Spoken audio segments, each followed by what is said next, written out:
Hey guys, what's up? Here is Max. Certainly one of the greatest Dragon Ball stories that exist today is Dragon Ball Bloodlines, an absolutely incredible manga that tells us a story that all Dragon Ball fans have dreamed of seeing. In this video, I want to invite you to discover this extraordinary story, which I'm sure you'll like. But first, subscribe to the channel because here you will have a lot of incredible Dragon Ball content. So if you are a fan of this story, this channel is definitely the right place for you. And also leave a like to help us. Your like really makes all the difference. Well, now stay connected to the channel and let's go to the video.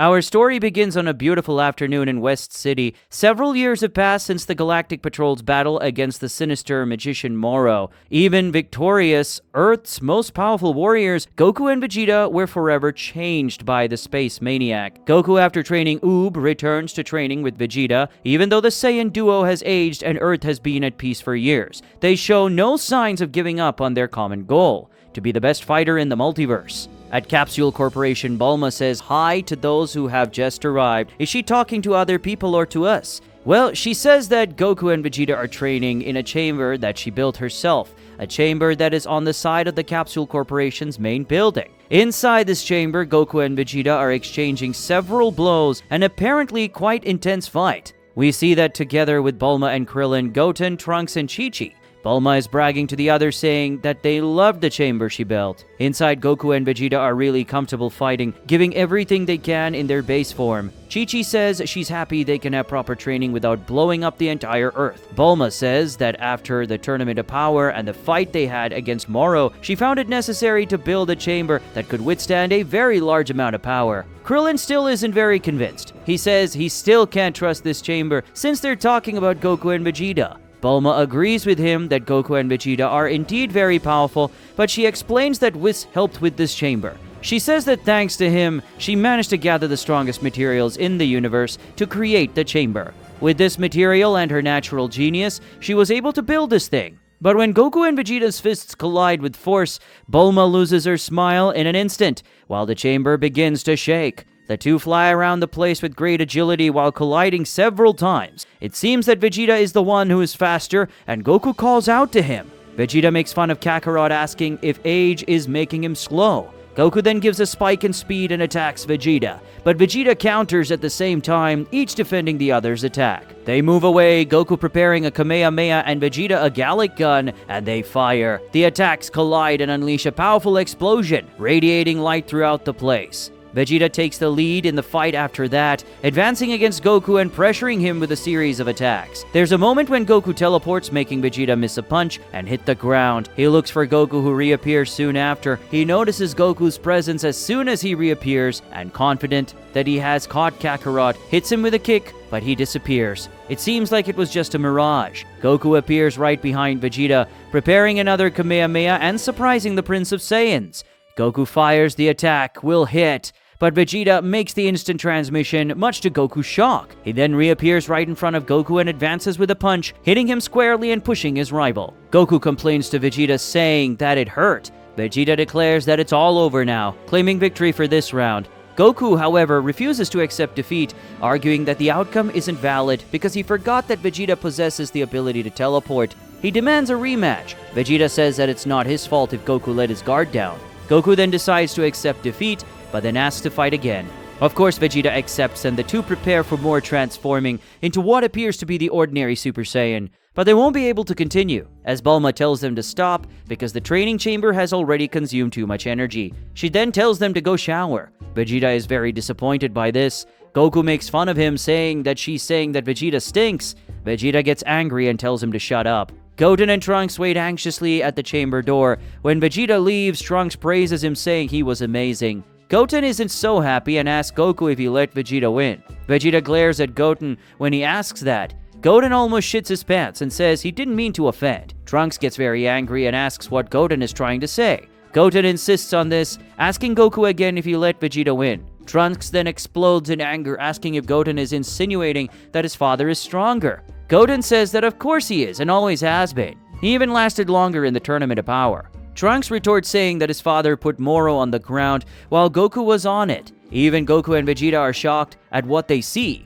Bulma laughs, Chi-Chi is disbelieved, and Krillin is a little tense. Goten and Trunks start to look at each other more seriously and seem to be getting ready for a fight. Goku interrupts their fight, saying that he and Vegeta are always pushing each other forward and that their rivalry is what makes them who they are. Vegeta also tells him to stop and says it's giving him a headache. He then calls Trunks to go. Goku also says goodbye and leaves with Goten. Goten apologizes for what just happened. Goku tells him not to worry about it and says that at this point, he and Vegeta are much more in the playing field. He then tells Goten that they need to talk, and Goten asks what it's about. Vegeta also seems to want to talk to Trunks and tells his son to listen to what he has to say. Trunks asks what it is. Vegeta and Goku at the same time tell Goten and Trunks that the time has come for them to protect the Earth. Goten is very surprised when he hears this. When Vegeta says this to Trunks, he asks what's going on. Vegeta says that Goku must also be talking about this with Goten right now. He says there will be a time when he will no longer be there. Goten also doesn't like the idea at all and asks why he would protect the Earth if Goku is millions of times stronger. Goku tells him that Goten can become much stronger if he trains and tries his hardest to overcome new limits. He says that he and Vegeta have already done almost everything they can for this world, so now it's Goten and Trunks' turn. Goten ponders a bit about the idea of being Earth's protector. Trunks, on the other hand, is much more excited and starts imagining himself as a superhero in the style of the great Saiyaman. Apparently, in his thoughts, Vegeta remarks that Trunks will not become a hero, but rather a warrior, a true Saiyan, reflecting on how effortless Trunks was able to transform into a Super Saiyan at such a young age, something that took him half his life to achieve. Vegeta questions if Trunks wants to settle for this as his limit. Goku says that even if his thirst for battle never ends, a person needs to know when to step aside. Earth has been at peace for years, but that doesn't mean it will be like this forever. Goten asks if his father thinks he can reach his level if he trains more, such as the power of the gods. Goku says that of course Goten can, but he won't be able to do it at this rate. He asks if Goten can even reach the level beyond Super Saiyan if he isn't fused with Trunks. Goten scratches his head, a little embarrassed. Now he sees a more isolated place on the planet. A few hours passed. Goten and Trunks decided to meet in a more isolated place to start training. Trunks tells Goten that their parents are right, and they need to become stronger to be Earth's protectors. Goten remembers that his father saved the world when he was still a child, and they never had another chance after Majin Buu. Trunks says they need to become stronger than their parents, stronger than a Super Saiyan god. Goten takes his fighting stance and says he won't go easy on Trunks anymore. Trunks also prepares himself and responds by saying that it's not like Goten needs to go easy on him. They both transform into Super Saiyans at the same time, and they then move towards each other to bring an exchange of very agile and intense blows. Trunks fires a sequence of key attacks at Goten, who manages to dodge them all with a little difficulty. And so Goten and Trunks begin their intense training, each doing their best. After dribbling Trunks, Goten goes behind him, preparing an attack which surprises Trunks and then pushes him through the sky. At Capsule Corporation, Bulma hears strange sounds coming from a computer. She finds this strange and wonders what is happening. When she approaches the computer, she even starts to sweat and wonders what this is. Somewhere, a very intense storm is happening. The clouds stir, several bolts fall from the sky, and after a high amount of electricity accumulates at one point, a kind of explosion of energy happens. At that moment, a very peculiar figure appears, a being very similar to Beerus, however, is a woman. After a while, the environment is less chaotic, although a little smoke can still be seen there. This woman who just arrived yawns, which means that either she was sleeping just now, or she's very bored, or she is ridiculously lazy. But who is this mysterious woman? Well, her name is Lada. She is not a god, but she has remarkable power. Lada looks from one side to the other, and a little disappointed, she wonders where those relics could be on this miserable planet. Is she after the Dragon Balls? Bulma realizes that this person who just arrived is close to where Goten and Trunks are, so she calls Trunks at the same time. Trunks and Goten are in the middle of the fight until Trunks asks Goten to stop because his mother is calling, which makes Goten a little curious. Trunks answers. Bulma tells him that someone has just arrived on Earth and she can't check that person's power level for sure, so she asks them both to go there and check, but tells them to be careful. Trunks thanks his mother for the warning. Goten asks what happened, and Trunks, apparently enjoying the situation, says that someone has appeared on Earth. They fly away at the same time and approach the invader at high speed. Lada stands still, deducing that what she's looking for isn't far away, and that she can feel it. Trunks, seeing something, asks if Goten can see it too. In fact, they see Lada, but they think it's the Beerus. Goten asks, confused, if that's Beerus. Trunks asks why Beerus is there. And where Whis is? Lada notices Goten and Trunks heading towards her.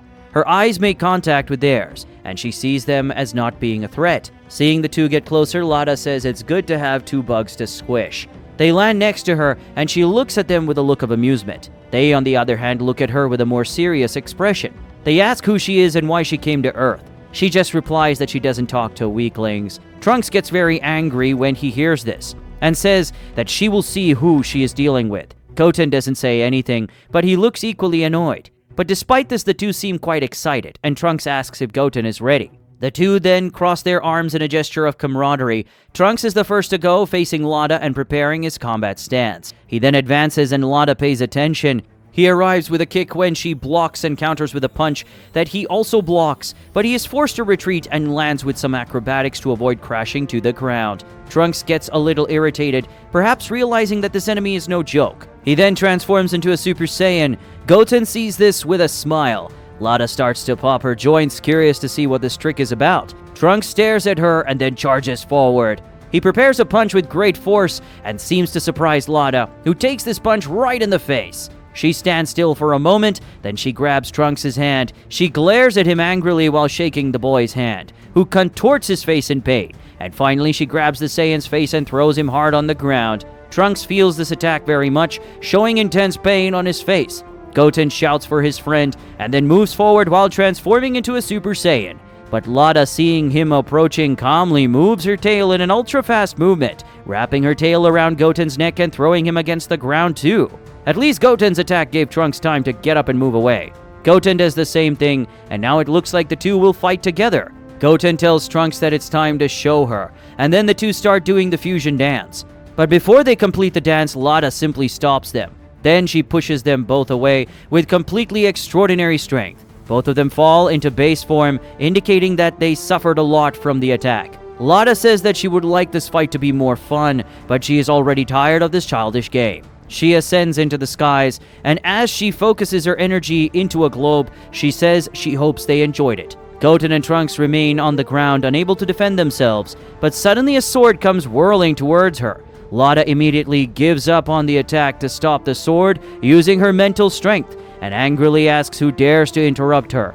But she already seems to know who this person is, and throws the sword back, complaining that he is disturbing her again. That person is Tapion, who grabs the sword thrown back at him. Lada creates a globe of power much larger than before and says she won't let him interfere. Tapion prepares to receive the attack, and from the look on his face, it won't be easy. While releasing the energy, Lada says that the relic will be hers. Tapion makes a cutting movement with his sword, releasing an energy that surprises Lada and makes her attack explode midway. Lada says she shouldn't be surprised. She also says that it's kind of annoying that he still uses that old man's techniques. Apparently, she didn't suffer any major damage. Tapion approaches Goten and Trunks and accumulates energy in his hands. Lada says he's arrogant. At that moment, something seems to happen to Goten and Trunks. He asks if the boys are okay and says they clearly don't know what they're dealing with. They get up, surely healed by Tapion. Trunks says they're going to finish her off, and Goten says they are the defenders of Earth. Lada says they are pathetic. They don't deserve her time, but she warns that if they cross paths again, it will be the end of them. She then flies away. Tapion says that if they truly are Earth's protectors, they will have a job to do. Goten and Trunks are a little scared by this. Tapion advises them to be careful the next time they meet her, as she is very dangerous. He also leaves after giving this warning. The boys watch him fly away. Goten says that whoever they are, he hopes they don't cause any more problems. Trunks suggests that he and Goten train separately from now on. He justifies this idea by saying that until now they have always had each other in fights, and that is why they never learned to take care of themselves. Goten becomes a little reflective after hearing this. Trunks says that the fighter was so strong that they couldn't even fuse, and even if they had, he's not sure if she would have been defeated. Goten seems to like the idea and says that if they have their own journeys and become stronger to the point where they don't need each other, they will be unstoppable. Trunks then tells Goten to go and become the best he can. Goten won't be better than him, but at least he'll be something. Goten laughs and asks if Trunks already knows what he's going to do first. Trunks says he doesn't know. Goten tells him to take care of himself. Trunks responds with a thumbs up and then leaves. He seems intent on finding that guy, Tapion. Goten is flying closer to West City when he suddenly feels something. Goten is feeling incredible power. He wonders what this could be, since it seems like something familiar to him that has changed. He flies towards a more distant region where very strong energy is being released. When he gets closer, he sees a lot of dust raised. An explosion happened there. Goten looks very curious at whoever is in the middle of that dust, and when he realizes that this person is Yamcha, he is completely shocked. Yamcha sees Goten and then greets him happily as always. They are north of West City, a clearly isolated region. Goten and Yamcha are talking in the middle of that empty place. Yamcha asks what brings Goten there. Goten says that, believe it or not, he was going to Master Roshi's house to ask the master to train him, like he did with Goku. At this time, Goten notices that Master Roshi's turtle shell is there, and he asks Yamcha about it. Yamcha begins to remember some training memories, indicating that he is already training with the help of Master Roshi, or at least he was. Yamcha says that Master Roshi gave him that turtle shell after a certain thing happened, something that Yamcha seems to have difficulty talking about. Goten asks what happened to Master Roshi, and Yamcha says he will tell everything if Goten agrees to fight him. Goten is a little surprised by that proposal. He says he has time now, but asks if Yamcha can handle it. Yamcha seems ridiculously confident and tells Goten to increase his power to the limit. Goten was about to tell Yamcha not to complain if he gets beaten, but to his complete shock, Yamcha disappears from in front of him and reappears behind him with incredible speed. Goten walks away at the same time, already in Super Saiyan. He asks when Yamcha got so fast. The Earthling warrior says that he decided to work as a galactic patroller after they helped the patrol defeat Moro and his henchmen. Since then, he has been helping Jaco defeat some intergalactic enemies.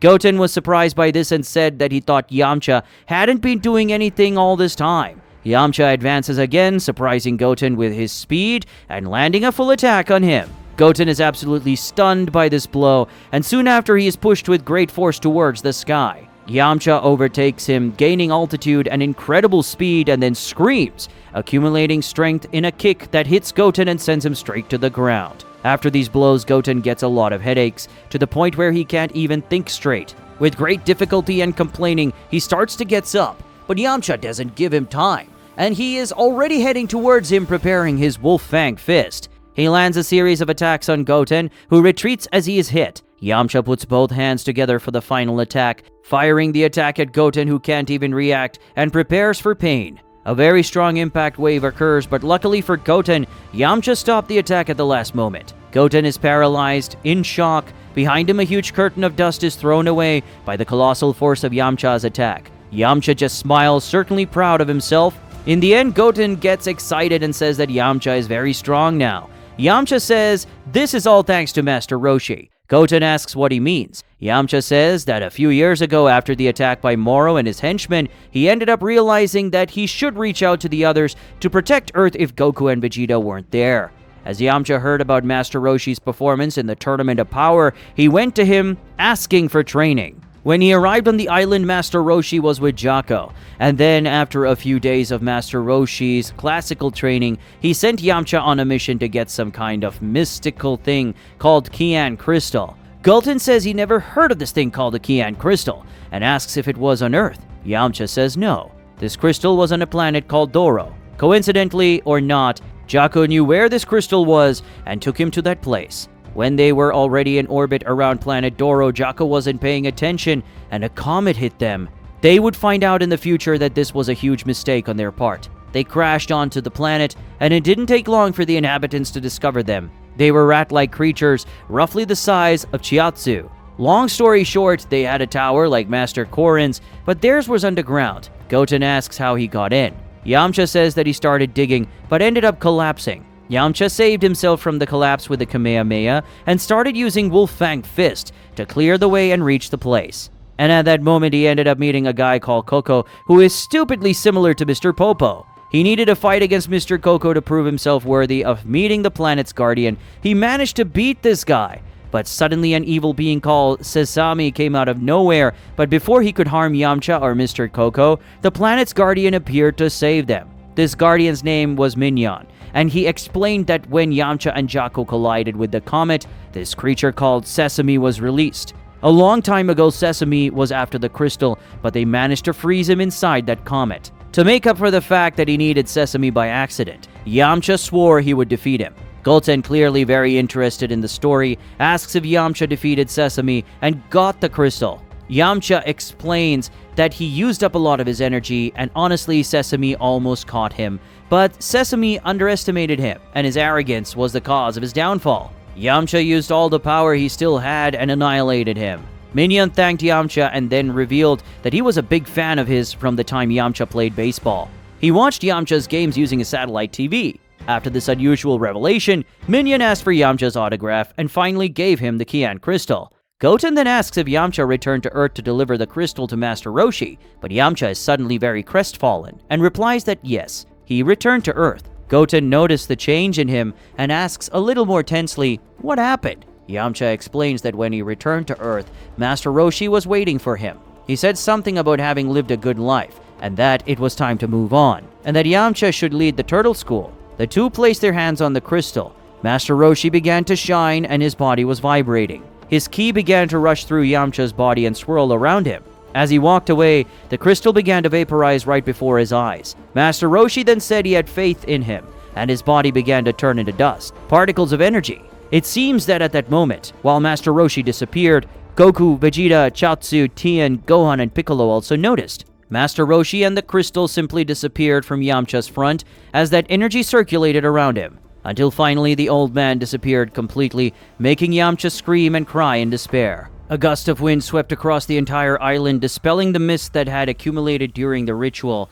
It was at that moment that Master Roshi's ki disappeared, as if it had spread across the earth. Yamcha screams with all his might as energy leaves his body. All that remained of Master Roshi in that place were his glasses, his staff, and his turtle shell. In pain, Yamcha falls to his knees. After gathering the shell, glasses, and staff in front of Kame's house, Yamcha thanks him for everything and promises that Turtle School will not disappear. Yamcha tells Goten that he felt his ki disappear and saw his body turn to dust. He's definitely gone. Goten's eyes water. He looks sadly at the sky as he sees the image of old Master Roshi smiling at him. At that moment, Goten is filled with determination and asks Yamcha to teach him the Turtle School style. He promises he won't disappoint. Yamcha likes to hear this, and he sees his version of the past alongside Goten, as well as Goku and Krillin. He finally agrees he's going to train Goten. Goten asks if he has to bring a magazine of naked women for Yamcha. Yamcha asks why the hell he would need something like that, and Goten explains that his father once told him he had to do that to train with Master Roshi. And now, one last memory to the great Master Roshi, dressed in his iconic costume. May this great master rest in peace. Meanwhile, in a very isolated region of the planet, Trunks finds himself in the middle of the mountains. He notes that Tapion is not in a hurry, as he is able to catch up to the mysterious man. Trunks notices something and deduces that he has already landed. He flies for a while longer until he finally seems to find who he's looking for. He lands in the middle of a small forest and hears a sound. The person responsible for this sound is Tapion, who makes two animals enjoy the soft music he plays. Tapion is very focused, giving himself to what he is doing, expressing great passion. The animals gather around him, enchanted by the perfectly harmonic notes he plays. Trunks approaches, looking with curiosity and even a little amazement. He steps on a stick, and the sound scares the animals away. Tapion looks at him with great irritation and says that this is the second time this boy has interrupted him today. Trunks gets tense for having angered him. After hearing from their parents that they should become Earth's next defenders, Goten and Trunks decided to return to real training. But with the appearance of a very powerful opponent, they saw the need to strengthen themselves individually. Goten met Yamcha and intends to learn the Turtle School style from him. Trunks went after the mysterious warrior named Tapion. What will this new journey be like for the two young Saiyan warriors? Find out in the next chapters of Dragon Ball Bloodlines. This was the first part of Dragon Ball Bloodlines here on the channel, guys. I hope you liked the story. If you liked the story, leave a like and comment so we know we should bring you more of it. Also comment what you think will happen in this manga. What will Goten and Trunks' training with Yamcha and Tapion be like? What is the origin of Tapion and that Beerus-like woman called Lada? What are Goku and Vegeta going to do in this story? Comment what you think. And also share this video with a friend who is a fan of Dragon Ball so more people know our work and also Dragon Ball Bloodlines. Thank you very much to everyone who does all this. You are the true Saiyans of this channel. Until the next time, goodbye.